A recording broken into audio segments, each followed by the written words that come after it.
Assalamualaikum warahmatullahi wabarakatuh. Salam dan bahagia. Perkenalkan saya Asrina, NIM 2020 008171, Prodi Manajemen Fakultas Ekonomi Universitas Sarjana Wiyata Taman Siswa. Sebelumnya saya ucapkan terima kasih kepada Pak Rizal Rinova SEMSC selaku dosen pembimbing 1 dan juga Bu Rati Kusumawardani SEMSC selaku dosen pembimbing 2 dan juga Bapak Ibu dosen penguji. Di kesempatan kali ini, saya akan mempresentasikan hasil penelitian saya dengan judul Pengaruh Rasio Keuangan, Ukuran Perusahaan atau Firm Size, dan Umur Perusahaan atau Firm Age terhadap pertumbuhan laba pada perusahaan kelapa sawit yang terdaftar di Bursa Efek Indonesia tahun 2017 sampai dengan 2021. Masuk pada latar belakang, jadi perkembangan perekonomian saat ini membuat setiap perusahaan harus memperhatikan kondisi dan kinerjanya agar dapat terus berjalan, tumbuh pesat, dan bertahan dalam jangka panjang. Menurut Kusai dan Priyadi 2020, salah satu sumber pendapatan yang tumbuh dan berkembang di Indonesia adalah perusahaan perkebunan subsektor kelapa sawit yang memberikan kontribusi bagi kemajuan perekonomian di tanah air yang mampu menciptakan lapangan kerja bagi masyarakat dan sebagai pendapatan negara menurut Sukmawati 2022. Dalam penelitian ini, sektor kelapa sawit dijadikan sebagai sampel penelitian karena adanya fenomena beberapa tahun terakhir menunjukkan volatilitas harga CPO di dunia. Selain itu, penelitian ini dilakukan karena masih terdapat inkonsistensi hasil penelitian sebelumnya. Berikut rumusan masalah dari penelitian ini. Selanjutnya, terdapat tujuan penelitian, yakni untuk menjawab rumusan masalah yang terdapat pada slide sebelumnya, yaitu untuk mengetahui apakah current ratio, debt to equity ratio, net profit margin, ukuran perusahaan, dan umur perusahaan berpengaruh terhadap pertumbuhan laba pada perusahaan kelapa sawit yang terdaftar di Bursa Efek Indonesia periode 2017 sampai dengan 2021. Selanjutnya, terdapat penelitian terdahulu. Yang pertama, penelitian oleh Petra et al. 2020 dan Komang et al. 2022 menyatakan current ratio secara parsial berpengaruh negatif signifikan terhadap pertumbuhan laba. Penelitian oleh Jolanda Panjaitan 2018, Syahdina et al. 2021, Agustinus 2021, Komang et al. 2020, dan Zahara et al. 2023 menyatakan debt to equity ratio berpengaruh positif dan signifikan terhadap pertumbuhan laba. Penelitian oleh Elsa et al. 2019, Marlina 2019, dan Rusdianto et al. 2020 menyatakan net profit margin berpengaruh positif dan signifikan terhadap pertumbuhan laba. Penelitian oleh Rahmawati et al. 2021 menyatakan ukuran perusahaan berpengaruh negatif dan signifikan terhadap tindakan perataan laba. Dan penelitian oleh Burhan dan Malau 2021 menyatakan umur perusahaan tidak berpengaruh terhadap perataan laba. Kemudian penelitian oleh Setiono dan Setyarini 2021 menyatakan umur perusahaan secara parsial tidak berpengaruh terhadap pertumbuhan laba. Berikut kerangka pikir dalam penelitian ini dan hipotesis. Hipotesis pertama, current ratio berpengaruh negatif signifikan terhadap pertumbuhan laba. Hipotesis 2, debt to equity ratio berpengaruh positif signifikan terhadap pertumbuhan laba. Hipotesis 3, net profit margin berpengaruh positif signifikan terhadap pertumbuhan laba. Hipotesis 4, ukuran perusahaan atau firm size berpengaruh negatif signifikan terhadap pertumbuhan laba. Hipotesis 5, umur perusahaan atau firm age berpengaruh positif terhadap pertumbuhan laba. Selanjutnya, metode penelitian. Sifat penelitian. Penelitian ini merupakan penelitian kuantitatif. Dalam penelitian ini menggunakan uji data berupa uji asumsi klasik yakni normalitas, multikoliniaritas, heteroskodastisitas, dan autokorelasi, uji regresi linear berganda, dan uji hipotesis yaitu uji T secara parsial dan uji F secara simultan. Untuk populasi dalam penelitian ini adalah perusahaan subsektor perkebunan kelapa sawit yang terdaftar di Bursa Efek Indonesia periode 2017 sampai 2021. Adapun populasi berjumlah 31 perusahaan. Sampel yang diambil di dalam penelitian ini adalah perusahaan subsektor perkebunan kelapa sawit yang terdaftar di Bursa Efek Indonesia pada tahun 2017 sampai dengan 2021. Kemudian setelah dilakukan penyeleksian sesuai kriteria yang ditentukan, maka ditemukan sampel berjumlah 13 perusahaan. Adapun sumber dan metode pengumpulan data. Data yang digunakan dalam penelitian ini diperoleh dari laporan keuangan pada Bursa Efek Indonesia dengan menggunakan metode purposive sampling.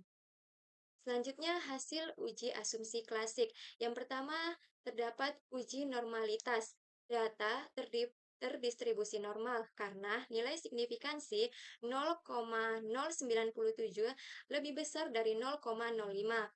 Selanjutnya, uji multikoliniaritas. Tidak terjadi multikoliniaritas karena semua variabel independen memperoleh nilai toleransi di atas 0,1 dan nilai VIF berada di bawah 10. Berikutnya, uji heteroskedastisitas. Tidak terdapat heteroskedastisitas karena secara keseluruhan nilai signifikan lebih besar dari 0,05. Dan yang terakhir, uji autokorelasi. Tidak ada gejala autokorelasi karena nilai DW 1,982. Jika nilai Darwin-Watson atau DW dimasukkan ke dalam kriteria, maka DU lebih kecil dari DW lebih kecil 4 dikurang DU atau 1,76 lebih kecil dari 198 atau lebih kecil dari 2,23 yang berarti tidak ada gejala autokorelasi. Berikut uji linear berganda. Dari hasil analisis linear berganda di atas, model persamaan regresi dikembangkan dalam penelitian dapat dilihat sebagai berikut. Selanjutnya, hasil uji T. Yang pertama, variabel current ratio berpengaruh negatif dan signifikan terhadap pertumbuhan laba berdasarkan nilai T hitung min 2,200, T tabel 2,002, dan nilai SIG 0,032. Variabel yang kedua, yakni debt to equity ratio berpengaruh positif dan signifikan terhadap pertumbuhan laba berdasarkan nilai T hitung 3,585, nilai T tabel 2,002, dan nilai SIG 0,001. Selanjutnya, variabel net profit margin berpengaruh positif dan signifikan terhadap pertumbuhan laba berdasarkan nilai T hitung 5,800, T tabel 2002, dan nilai SIG 0000. Selanjutnya, variabel ukuran perusahaan berpengaruh negatif dan signifikan terhadap pertumbuhan laba berdasarkan nilai T hitung min 2,100, nilai T tabel 2,002, dan nilai SIG 0,041.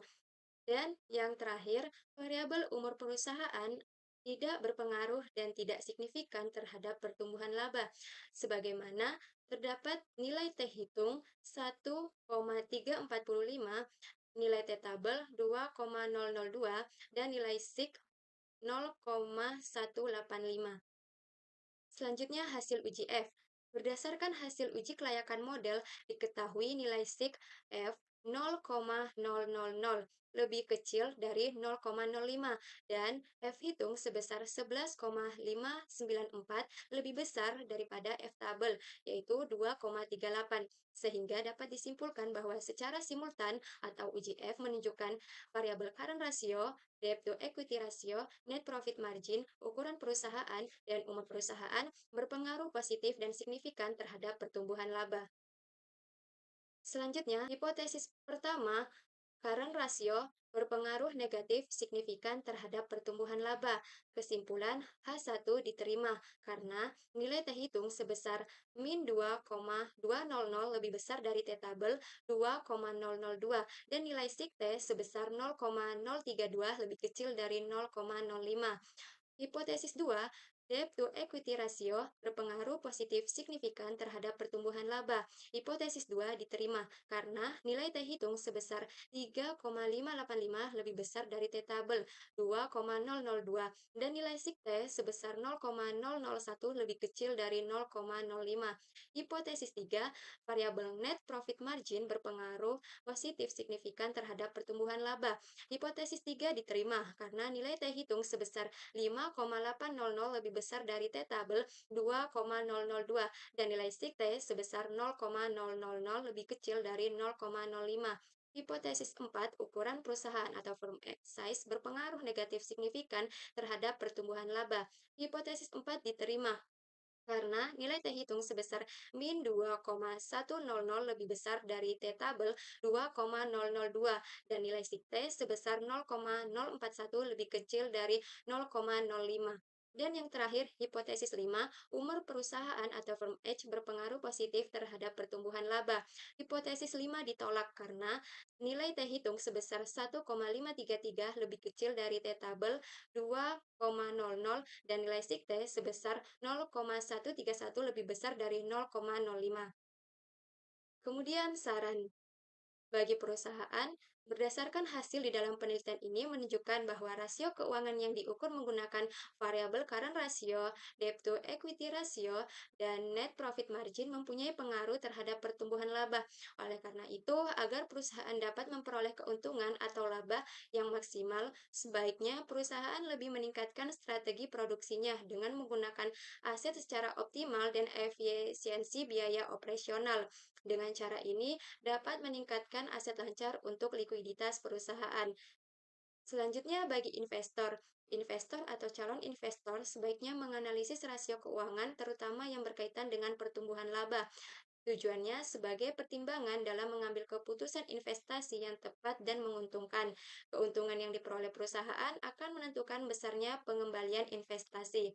Dan yang terakhir bagi peneliti selanjutnya untuk dapat memperhatikan dan menggunakan faktor-faktor lain yang mempengaruhi pertumbuhan laba selain yang digunakan dalam penelitian ini. Selain itu, dapat memperpanjang periode penelitian dan menggunakan sektor perusahaan lain. Sekian presentasi dari saya. Mohon maaf apabila terdapat salah dan kurangnya. Wassalamualaikum warahmatullahi wabarakatuh. Salam.